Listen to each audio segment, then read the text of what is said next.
वाणी चल रही थी 17 अप्रैल 1967। दूसरे पेज के अंत में बात चल रही थी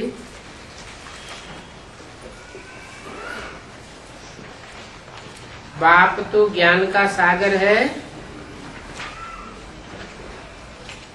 जो ज्ञान का सागर है वो कब शास्त्र आदि पढ़ते नहीं है। तो शास्त्र आदि कौन पढ़ते हैं?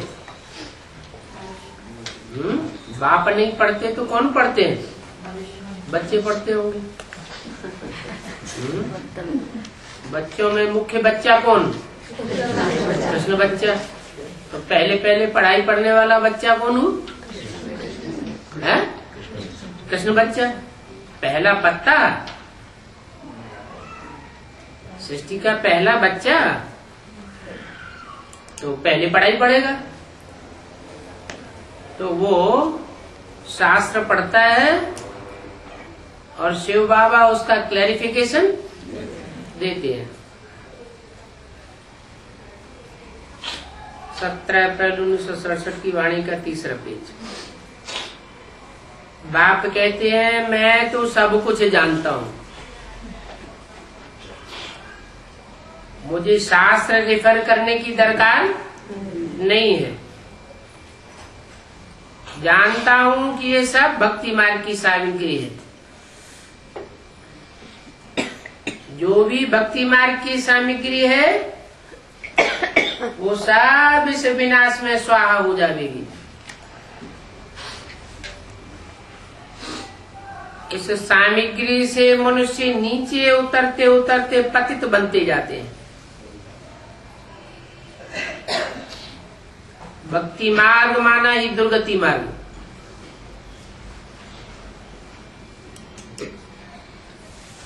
दुर्गति मार्ग क्यों कहा? क्योंकि जो कुछ भी करते हैं अंधश्रद्धा से करते रहते हैं। अंधविश्वास और अंधश्रद्धा।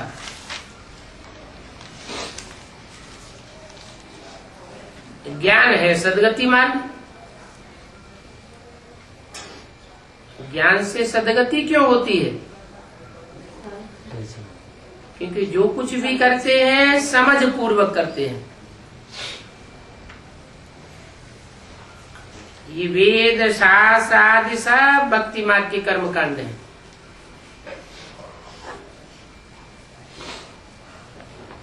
हद के या बेहद के? दोनों। बेहद के वेद कौन से हैं? मुरलियां। अच्छा, ये दुर्गति का रास्ता है मुरलियां? है कागज के पत्ते। कागज के पत्ते ये है ना, कागज के पत्ते ये दुर्गति का मार्ग है? नहीं तो कहते नहीं है। वो भी दुर्गति का मार्ग है। वो भी दुर्गति का मार्ग क्यों? बाप बोलते हैं वो ठीक तरह से उतना करेक्ट से लिख नहीं सकता। कृष्ण बच्चा भी अभी बताया, जो समझ पूर्वक किया जाता है उससे होती है सदगति, और बेसमझे उससे होती है दुर्गति। तो चाहे हद के वेद शास्त्र हो चाहे बेहद के वेद शास्त्र हो, अगर बिना समझे ही उनके एक एक वाक्य एक एक शब्द का अर्थ समझे बिगड़ ही उसे पढ़ते रहते हैं तो पढ़ना कोई फायदा नहीं देता। उससे बुद्धि की दुर्गति ही होती है। मैं ही आकर के तुमको ज्ञान सुनाता हूं।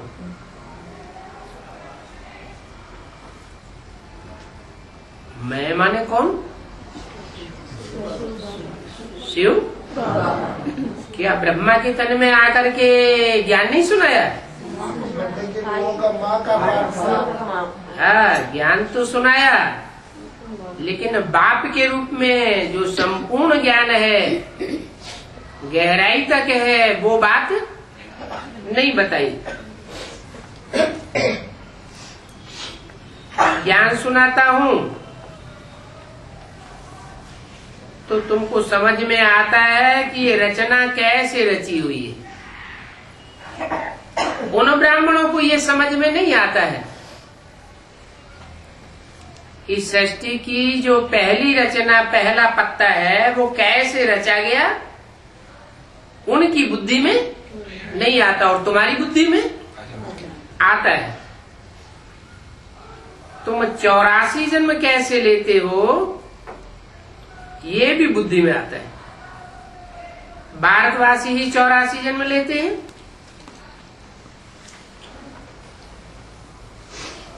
इस्लाम धर्म खंड, बौद्ध धर्म खंड, क्रिश्चियन धर्म खंड, इन धर्म खंडों में जो आत्माएं उतरती हैं परम धाम से, वो तो 84 जन्म नहीं लेती है। तुम भारतवासी 84 जन्म लेते हो, माना? जिन्होंने 83 जन्म लिए हो वो पक्के भारतवासी नहीं हुए। जो 84 जन्म लेते हैं वो ही पक्के देवता है, बाकी सब कच्चे देवता है। क्रिश्चियन का हिसाब करेंगे तो उनको तो 2000 वर्ष हुआ, तो 2000 वर्ष में बहुत करके 40 जन्म लेंगे। बौद्धियों के 50 समझो। ये सब बातें कोई भी शास्त्र आदि में नहीं लिखी हुई है। बाप कहते हैं मैं तुमको सभी वेद शास्त्रों का राज समझाता हूं।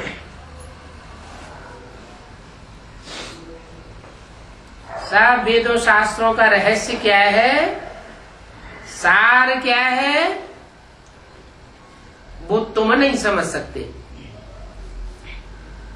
गुरु लोग न समझ सकते हैं न समझा सकते हैं। मैं आकर के तुम्हें समझाता हूं। ये साधु संत आदि भी सब भक्त हैं। तब तो बाप ने कहा था ना कि मैं इनका भी उद्धार करने आता हूं। वो गीता में भी लिखा हुआ है, परित्राणाय साधूनाम। मैं साधुओं का भी आकर के रक्षण करता हूं। वो भी सुरक्षित नहीं है तो वो दूसरे का उद्धार करेंगे कैसे? उद्धार माना तो माना ऊपर, हर माना हरण करके ले जाना। उनकी खुद ही बुद्धि नीचे गड्ढे में जा रही है तो दूसरे का उद्धार कैसे करेंगे? ये सब भक्ति मार्ग के गुरु हैं। इनसे तुम पतित ही बनते आए हो। कब से? द्वापर युग से। जब से द्वैतवादी युग शुरू हुआ तब से इन गुरुओं ने तुमको पतित ही बनाया है। पावन बनाने वाला तो एक मैं ही हूं।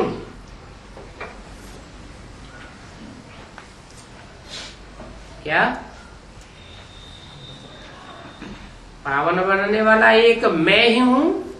ये किसने बोला? शिव बाप ने बोला।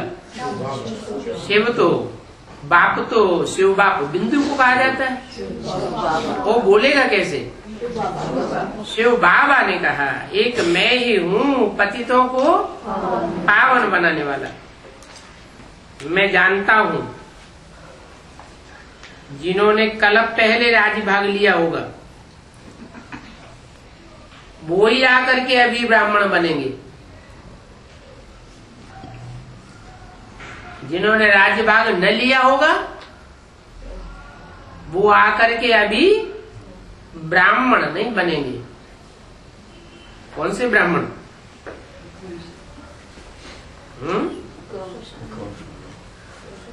चौरासी जन्म लेने वाले ब्राह्मण किसी की संतान? प्रजापिता ब्रह्मा की संतान। ब्रह्मा तो बहुत हैं, लेकिन प्रजापिता ब्रह्मा की संतान वही ब्राह्मण आकर के बनते हैं जो पूरे 84 जन्म लेते हैं, और जिन्होंने पहले राजभाग लिया होगा वो ही आकर अब भी लेंगे।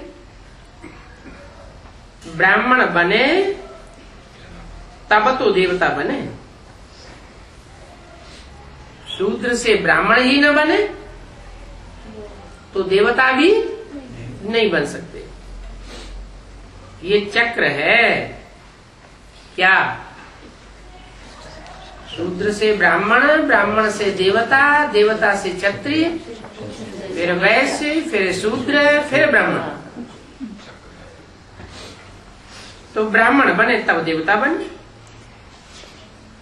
अभी तुम ईश्वरीय कुल के हो, अभी बने कभी पुरुषोत्तम संगम युग में तुम ईश्वरीय कुल के हो। सिर्फ सामान्य संगम युग नहीं कहा, क्या कहा? पुरुषोत्तम संगम युग में। और ईश्वरीय कुल के तब हो जब ईश्वर की गोद में हो। गोद में कैसे?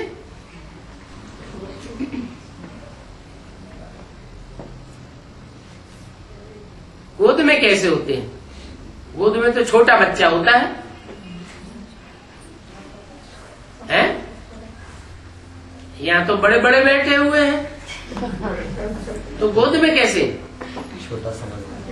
हाँ, जैसे बच्चा होता है, बच्चे को जैसे चलाओ वैसे चल पड़ता है। तो तुम ईश्वर की गोद में हो, फिर देवता कुल में होंगे। ये ज्ञान बाप ही बैठ सुनाते हैं। जब तक तुम ईश्वरीय गोद के नहीं बने तब तक देवता कुल में जा नहीं सकेंगे। बाकी शास्त्रादि सब भक्ति मार्ग के हैं, इनमें कोई ज्ञान नहीं है। ज्ञान का सागर भगवान बाप ही है, तो वो ही ज्ञान सुनावेंगे ना। और जो जो ब्राह्मण बनते जावेंगे वो ही देवता बनेंगे। ब्राह्मण नहीं बनेंगे तो देवता नहीं बनेंगे।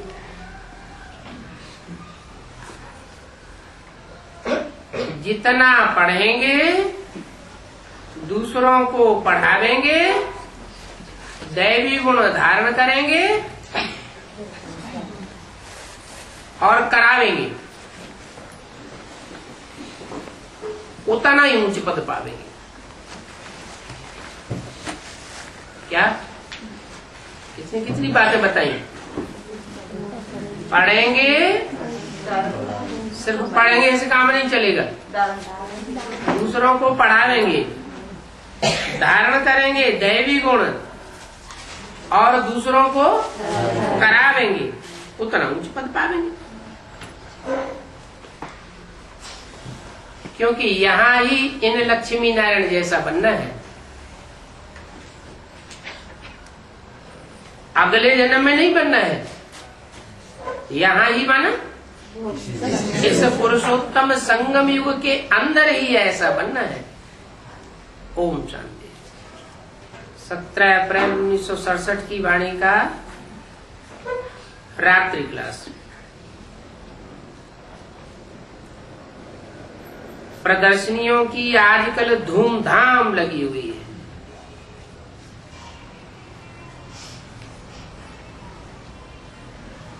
इस विराट स्वरूप के चित्र पर भी अच्छा समझाया जा सकता है।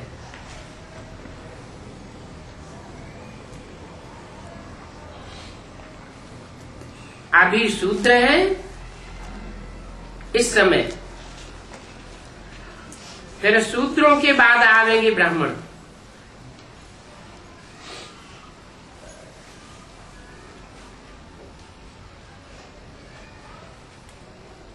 कब बताया शूद्र?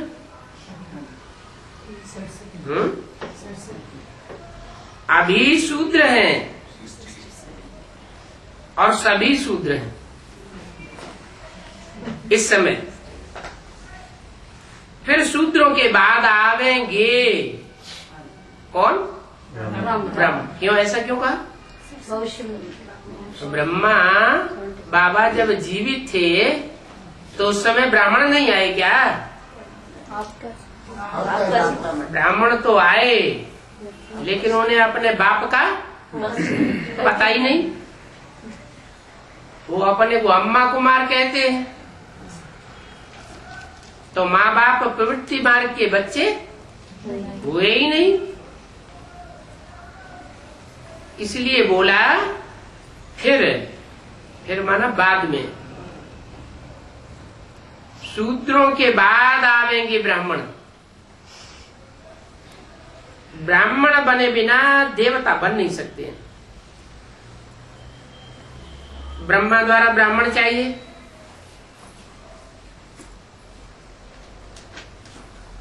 तुम बच्चों को सहज समझ में आता है और मनुष्यों की बुद्धि में बैठता नहीं है। क्यों नहीं बैठता? और हमारी समझ में सहज क्यों समझ आ जाता है? 84 जन्म नहीं। हाँ, जिनके अंदर वो संस्कार होंगे उनको समझ में आता है। जिनके अंदर संस्कार ही नहीं होंगे उनको समझ में नहीं आवेगा। कलयुग के बाद जरूर नई दुनिया चाहिए। तुम बच्चों की बुद्धि में सारे वर्ण हैं। ब्राह्मण सो देवता, 84 जन्म भी तुम इसी सीढ़ी में दिखाते हो।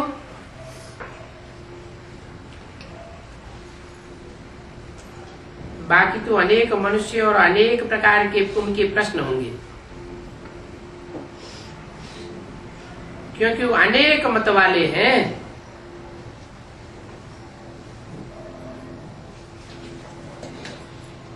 उनको फिर एक श्रीमत पर लाने में बड़ी मेहनत लगती है। किनको? जो अनेक मत वाले आते हैं, उनको एक श्रीमत पर चलाने के लिए मेहनत करनी पड़ती है। ढेर सारे प्रश्न करते हैं, उनके सब प्रश्नों का फिर समाधान करना पड़ता है। ड्रामा की ढाल पर भी रहना होता है। जो पास हुआ फिर उसका चिंतन नहीं चलना चाहिए। वो ड्रामा की ढाल पर है, इसकी पहचान क्या हुई? कि ड्रामा में जो भी हो गया, जो भी पास्ट हुआ, बीती सो बीती, फिर उसका चिंतन नहीं चले। ये पॉइंट समझानी थी। अच्छा, आगे चल के फिर भी समझा लेंगे। पुरुषार्थ करते कराते रहते हैं, ड्रामा पर खड़े रहना है। भक्ति मार्ग में तो बहुत दर बदर होते हैं।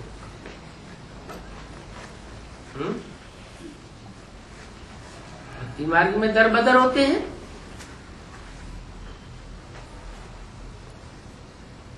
और ब्राह्मणों की दुनिया में दर बदर नहीं होते कोई। दर बदर माने दरवाजा।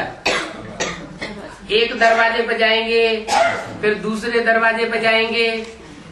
मंदिर में गए एक दरवाजा, फिर क्या क्रिश्चियन के गिरजाघर में गए तो दूसरा दरवाजा हो गया। मुसलमानों की मस्जिद में गए तो तीसरा दरवाजा हो गया। गुरुद्वारे में गए चौथा दरवाजा हो गया।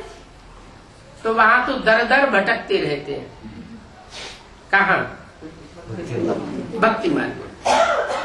यहाँ ब्राह्मणों की दुनिया में नहीं भटकते क्या है? तो जो भटकते हैं, जिनके भटकने की शूटिंग हो जाती है, एक जगह निश्चय बुद्धि होकर नहीं रह पाते हैं, तो उनको क्या कहेंगे? दर बदर होने वाले कौन है?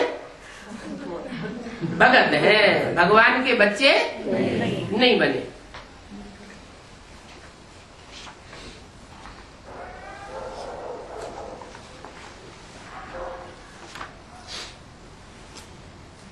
अच्छा, यज्ञ तप दान पुण्य और हर जन्म में गुरु करना, ये तो होता ही रहता है।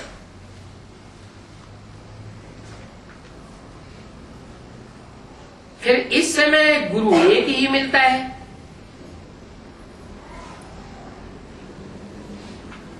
इस समय मन है पुरुषोत्तम संग में, जिन्होंने एक गुरु का दरवाजा पकड़ लिया और फिर दूसरी जगह नहीं भटके,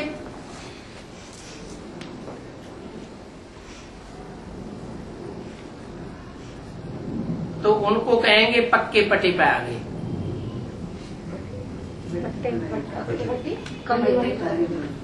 पक्की पटरी, जैसे रेल की पटरी होती है ना, तो पटरी पकड़ी हुई है, वो पटरी पर ही चली जाती है। रास्ता, पक्का रास्ता पकड़ लिया, फिर रास्ता कोई हमको मोड़ नहीं सकता कि इधर जाओ कि इधर जाओ कि इधर जाओ।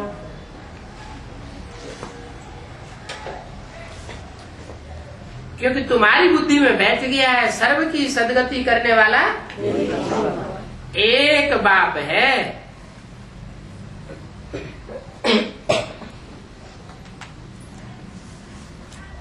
गुरु किया जाता है गति सदगति के लिए। तो तुम्हारा अब भटकना बंद हो गया है। इसका तुम्हारा, तुम्हारा माना है जो सन्मुख बैठे हैं, किसी बात में विमुख नहीं होते हैं,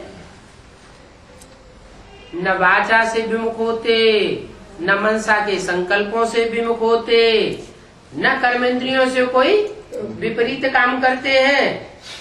तो ऐसे जो बच्चे हैं उनका भटकना बंद हो गया है और दूसरों का भी उनका दूसरों का चालू है। अभी भी भटक रहे हैं। तुम्हारा भटकना बंद हो गया है। तुम्हारा क्यों कहा? तुम्हारा किसे कहा जाता है? तुम सन्मुख हो और वो विमुख है। विमुख है इसलिए भटकते हैं, तुम सन्मुख हो इसलिए भटकते नहीं हो। वहां भक्ति मार्ग में तो भिन्न भिन्न प्रकार के साधु संत होते हैं।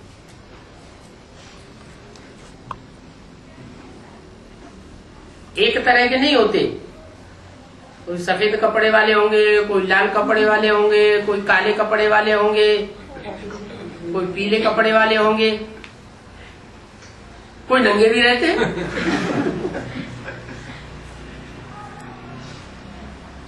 भांति भांति के गुरु होते हैं, उनके पास जाते हैं। अभी तुम बच्चों को कोई भी लाल पीले सफेद कपड़े वाले अलग अलग गुरुओं के पास जाने की दरकार नहीं है।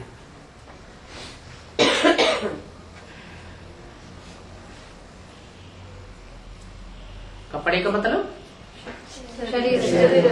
उनके शरीर रूपी वस्त्र जो है और किसी के लाल है। लाल माना रजो प्रधान,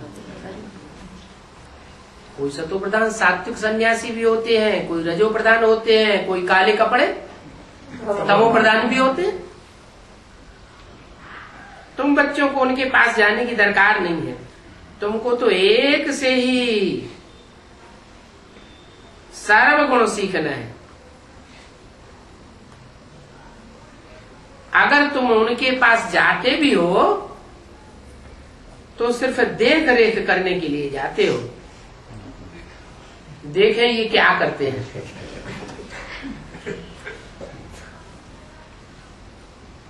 तुमको तो निश्चय रहता है, वो नहीं समझते हैं कि कल पहले भी हमने यही गुरु किया था। तुम निश्चय करते हो। सदगति दाता गुरु एक ही है। क्या?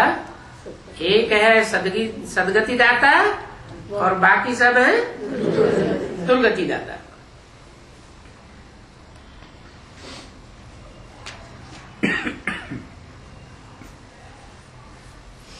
तो जो सदगति दाता बाप है, तुम बच्चों को सर्वगुण संपन्न बनाए देते हैं। ये तो तुम बच्चों को मालूम है। सर्वगुण संपन्न एक से ही बनना है। और कल पहले भी बने थे। और तुम सभी अभी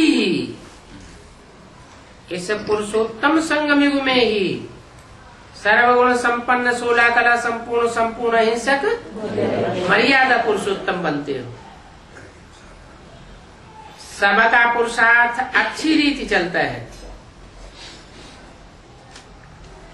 चलता है?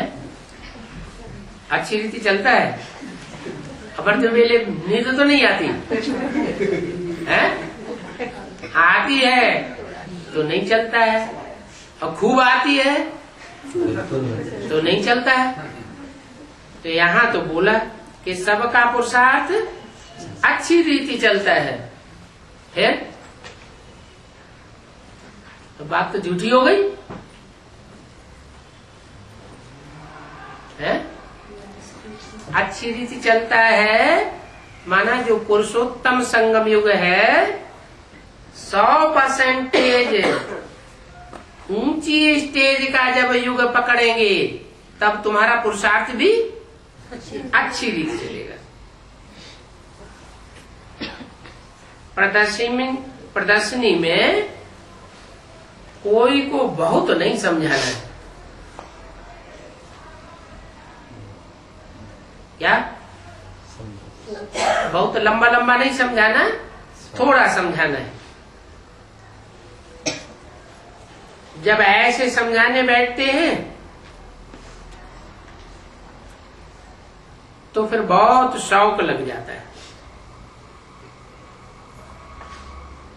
अगर ऐसे ही लंबा लंबा समझाते जाएंगे तो बहुत टाइम चला जाएगा। हाँ, कायदा है एक एक को अलग अलग समझाना है।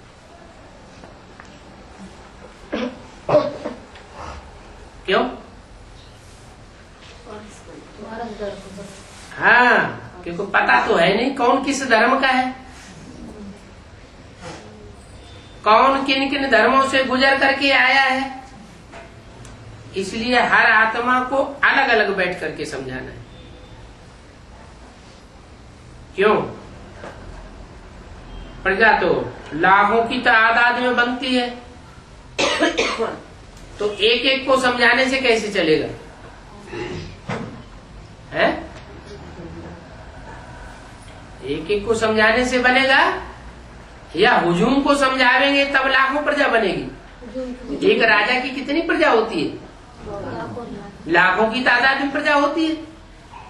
तो एक एक को कैसे समझाने से चलेगा? है?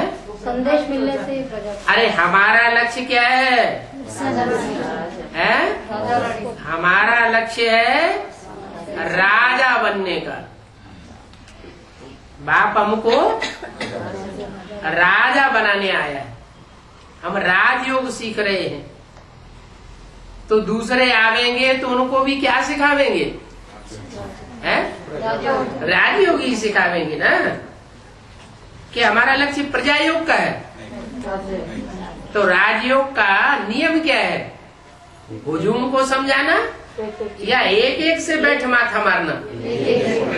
एक एक को समझाना है। तो राजा निकलेंगे, राजाई स्थापन होगी। तो बुद्धि में लक्ष्य होता है ना, एक एक को अलग अलग समझाना पड़े। झुंड में भिन्न भिन्न विचार निकल पड़ते हैं, अकेले को अच्छी रीति पकड़ लेते हो।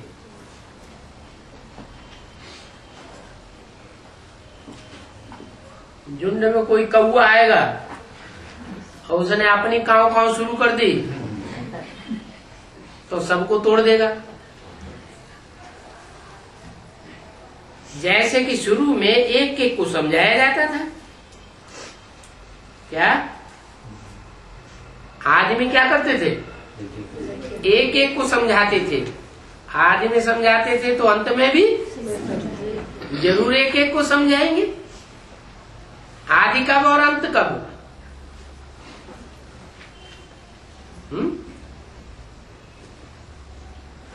आदि में होते हैं सतो प्रधान और अंत में होते हैं तमो प्रधान और फिर सतो प्रधान। बेसिक की आदि में सतो प्रधान थे तो एक एक को समझाते थे। तमो प्रधान बने तो हुजूम को समझाने लग पड़े। फिर एडवांस में फिर एक एक को समझाना। एक अकेले को अच्छी रीति पकड़ लेते हो।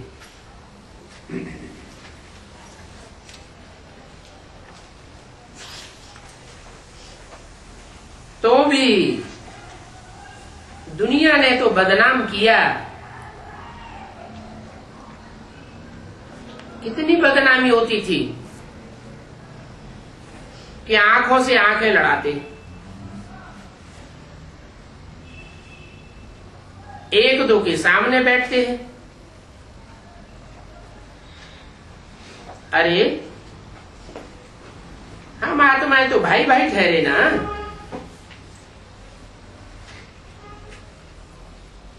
बाप कहते हैं माम एकम याद करो, तो भी कर्म विनाश हो जाएंगे और तुम सतो प्रधान नई दुनिया के मालिक बन जाएंगे। कब? एक को याद करेंगे, एक का संग करेंगे तो सतो प्रधान दुनिया के मालिक बन जाएंगे।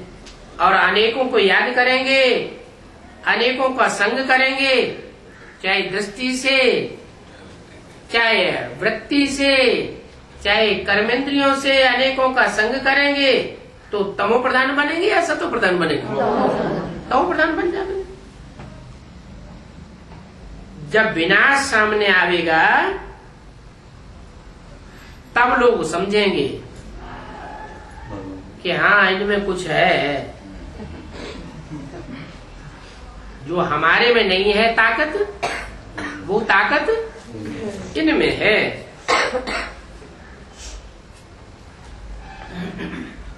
तब बहुत वृद्धि को पावेंगे।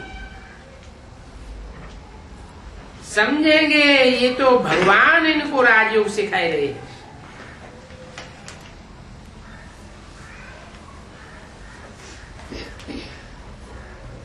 कब बोला? 67 में है। 67 में बोला, 68, 9 में शरीर छोड़ दिया तो विनाश तो हुआ नहीं। और सिखाने वाला भगवान वो भी प्रत्यक्ष नहीं हुआ।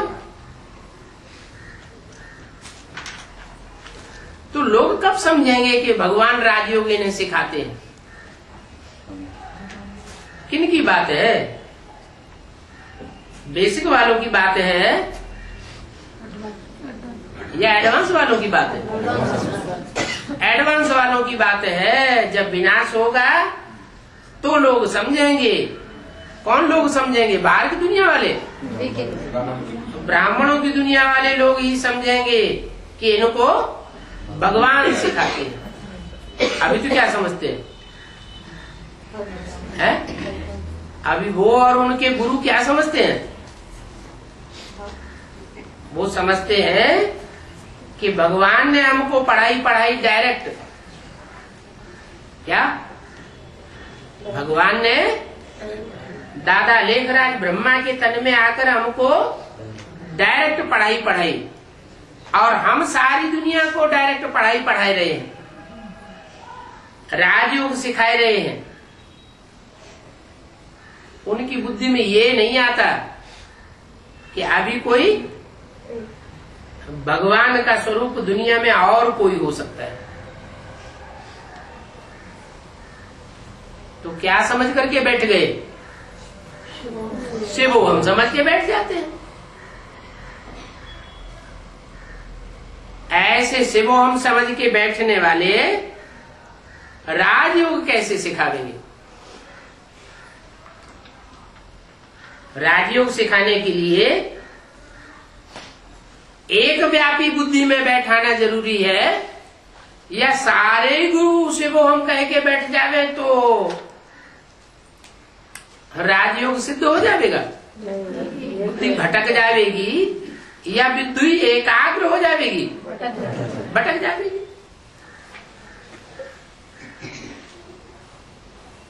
बच्चे जानते हैं अभी सृष्टि बदलने वाली है,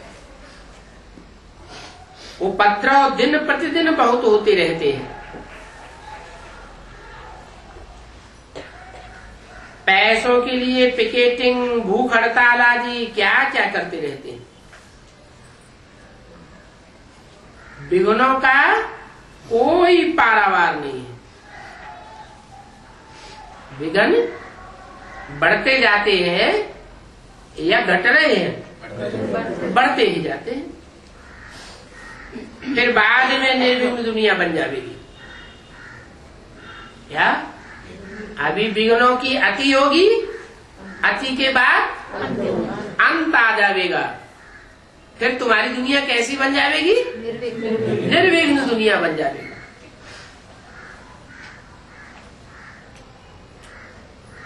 बाप के स्थापन किए हुए राज्य में कोई विघ्न पड़ नहीं सकता। क्या अभी हम किस राज्य में? हम माया के रावण राज्य में बैठ के पढ़ाई पढ़ रहे हैं। अभी कोई राम राज्य नहीं आ गया है। बलराम बाप के तन में बाप पढ़ाई पढ़ाते हैं, लेकिन राज्य फिर भी रावण का है। तो विघ्न तो पड़ेंगे ही।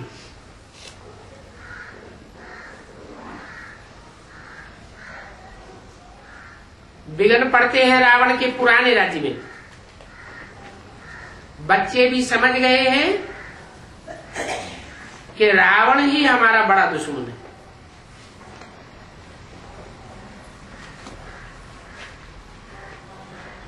भक्ति मार्ग में मनुष्य रावण को जलाते हैं,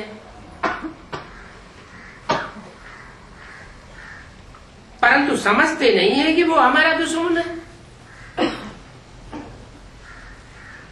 और तुम यहाँ ज्ञान मार्ग में है क्या करते हो? यादगार तो यहाँ की बनी हुई है ना। भक्ति मार्ग में जो रावण को जलाते हैं वो कहाँ की यादगार है? कैसे?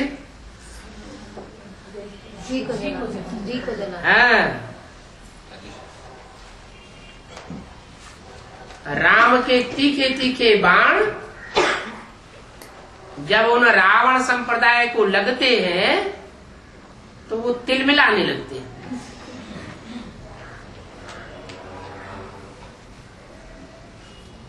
या तो उन बाणों का सामना ही नहीं करना चाहते, इधर उधर हो जाते, सुनना ही नहीं चाहते। तो उनका जी जलता है ना। तो तुम हो प्रैक्टिकल में रावण को जलाने वाले।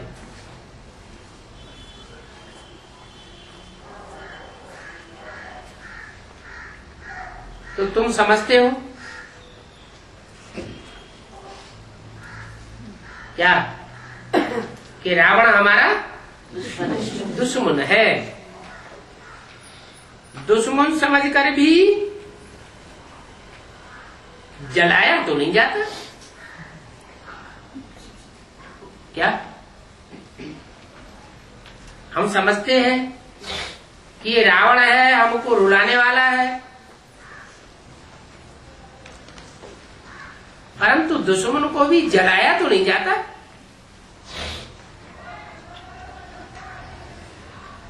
भक्ति मार्ग में भवके से कितना खेल करते हैं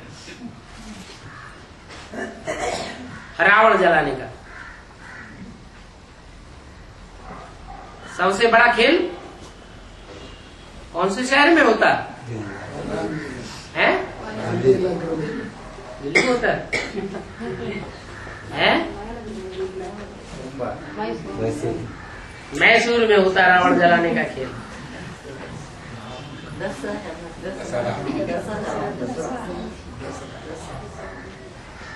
दुश्मन समझकर भी जलाया नहीं जाता, भभके से जैसे कि खेल करते हैं। अभी बच्चे समझ गए हैं क्या? ये भभका किसका है? ये रावण जलाने का भभका वास्तव में किस समय की यादगार है? संगम युग की यादगार है।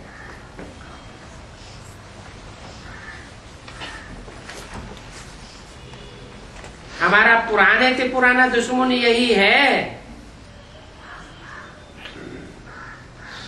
जिससे कि हम 2500 साल से हारते चले आए। और यहाँ शूटिंग पीरियड में भी 2500 शूटिंग, 2500 साल शूटिंग का पीरियड भी तो होता होगा। तो उसमें हम जीत गए या हारते चले आए? हारते चले आए।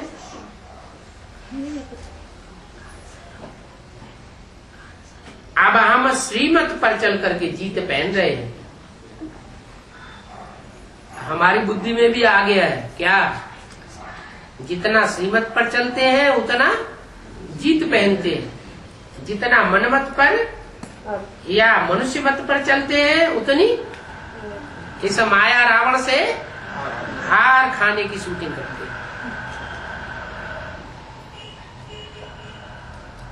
बच्चों को समझाने में बड़ी मेहनत लगती है।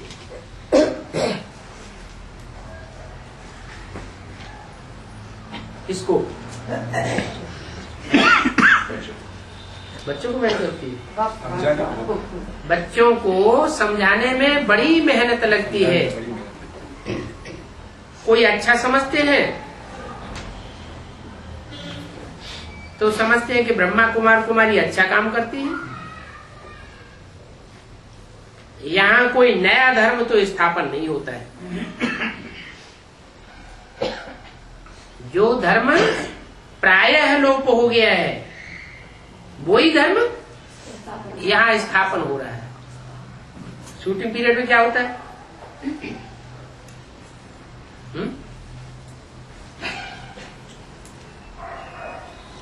अरे शूटिंग पीरियड में भी आदि में विष्णु का राज्य रहा होगा या नहीं रहा होगा? चारों भुजाओं को चलाने वाला संगठित होकर के चला रहा होगा या बिखराव पड़ा हुआ होगा? संगठित होकर के चलाने वाला था।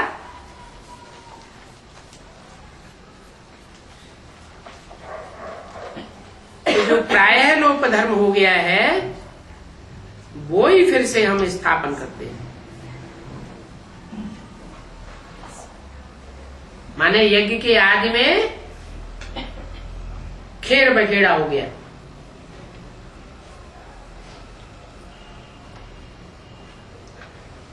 जो भारत की परंपरा है सामूहिक परिवार की, वो सामूहिक परिवार की व्यवस्था यज्ञ के आदि में थी और बाद में बाप के जाने के साथ साथ बिगड़ गई। बिगड़ते बिगड़ते पूरी ही बिगड़ गई।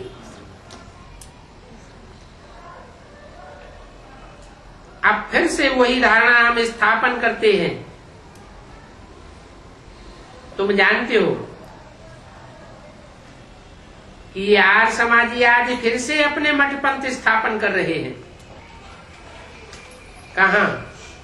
बाहर की दुनिया में कि ब्राह्मणों की दुनिया में? ब्राह्मणों की दुनिया में भी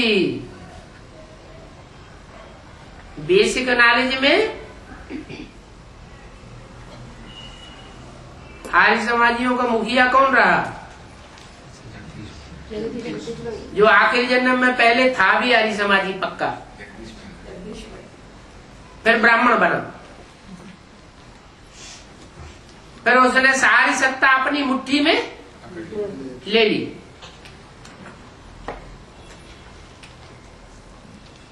तो तुम जानते हो कि आर्य समाजी आज फिर से अपने मठ पंथ स्थापन कर रहे हैं। किस समय की बात बताई? बाहर की दुनिया की बात बताई कि अंदर ब्राह्मणों की दुनिया की बात बताई? ब्राह्मणों की दुनिया की बात बताई।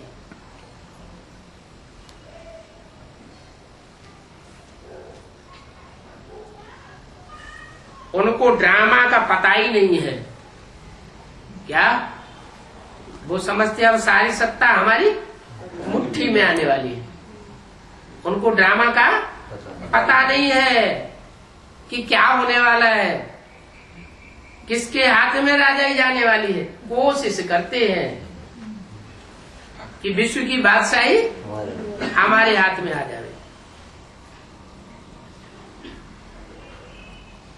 तुम बच्चों को तो सारी दुनिया की आदि मध्य अंत की नॉलेज है।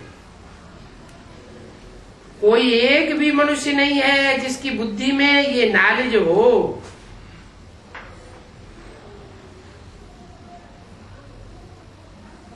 कौन सी दुनिया का मनुष्य? न बाहर की दुनिया का मनुष्य और न तथाकथित ब्राह्मणों की उन दुनिया का मनुष्य है जिनकी बुद्धि में ये नॉलेज हो। तुमको तो सारा झाड़ बुद्धि में है। तुम्हारे में भी थोड़े थोड़े हैं जिनकी बुद्धि में अच्छी अच्छी पॉइंट्स अच्छी रीति बैठ गई। पॉइंट्स तो बहुत है ना। वो अच्छी अच्छी पॉइंट्स बुद्धि में धारण करने के लिए 7 रोज जरूर आना पड़े।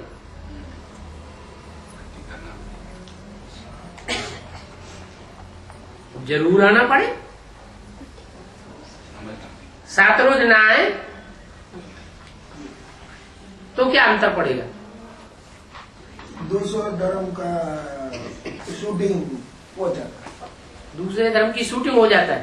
हाँ, एक दिन को जुम्मा को आने वाले ऐसे हो जाते हैं। 7 रोज जाना नहीं, वो मतलब नहीं।